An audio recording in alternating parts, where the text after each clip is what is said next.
Hi കൂട്ടുകാരെ, ഇന്ന് നമുക്ക് പെലിക്കൻ ക്രോസിങ്ങിനെ കുറിച്ച് പഠിക്കാം. പെലിക്കൻ ക്രോസിംഗ് പ്രവർത്തിപ്പിക്കുന്നത് കാൽനടക്കാരാണ്. പെലിക്കൻ എന്ന വാക്കിൻ്റെ അർത്ഥം പെഡസ്ട്രിയൻ ലൈറ്റ് കൺട്രോൾഡ് എന്നാണ്. ലൈറ്റ് ആക്ടിവേറ്റ് ചെയ്യുന്നതിന് വേണ്ടി നമ്മൾ പുഷ് ബട്ടൺ അമർത്തണം. എന്നിട്ട് പച്ച മനുഷ്യന് വേണ്ടി വെയിറ്റ് ചെയ്ത് നിൽക്കുക. പച്ച മനുഷ്യൻ സ്റ്റഡി ആയിട്ട് നിൽക്കുമ്പോൾ ക്രോസ് ചെയ്യാം. മിന്നി മിന്നി കത്തുന്ന പച്ച മനുഷ്യനുണ്ടെങ്കിൽ പുതുതായി ക്രോസിംഗ് ആരംഭിക്കരുത്. അഥവാ നമ്മൾ ക്രോസിങ്ങിൽ ഇറങ്ങിയതിന് ശേഷമാണ് മിന്നുന്നതെങ്കിൽ ആ ക്രോസിംഗ് കംപ്ലീറ്റ് ചെയ്യുക വേഗത്തിൽ. ഈ ക്രോസിങ്ങിൽ സെൻസർ ഉണ്ടാവത്തില്ല. പെലിക്കൻ ക്രോസിങ്ങിൽ ലൈറ്റിൻ്റെ ക്രമം നോക്കാം.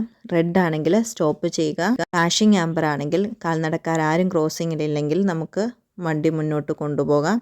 ഗ്രീൻ ലൈറ്റ് ആണെങ്കിലും നമുക്ക് വണ്ടി ഓടിച്ചു പോകാം, പക്ഷേ ശ്രദ്ധിക്കണം കാൽനടക്കാരുണ്ടോ എന്നുള്ളത്.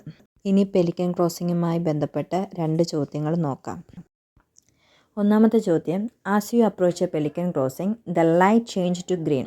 നിങ്ങൾ പെലിക്കൻ ക്രോസിങ്ങിനെ സമീപിച്ചപ്പോൾ അവിടുത്തെ ലൈറ്റ് ഗ്രീൻ ആണ് കിടക്കുന്നത്. What should you do if older people are still crossing. നിങ്ങൾ എന്താണ് ചെയ്യുന്നത് പ്രായമുള്ളവർ ഇപ്പോഴും ക്രോസ് ചെയ്തുകൊണ്ടിരിക്കുകയാണെങ്കിൽ? ഉത്തരം, wait patiently while they cross. അവർ ക്രോസ് ചെയ്ത് കഴിയുന്നത് വരെ എന്ത് ചെയ്യുക? ക്ഷമയോടെ കാത്തിരിക്കുക. കാരണം പ്രായമുള്ളവർക്കും അംഗവൈകല്യമുള്ളവർക്കും സമയമെടുക്കും ക്രോസ് ചെയ്യാനായിട്ട്. അടുത്ത ചോദ്യം, you are waiting at pelican crossing. നിങ്ങൾ പെലിക്കൻ ക്രോസിങ്ങിൽ വെയിറ്റ് ചെയ്യുകയാണ്.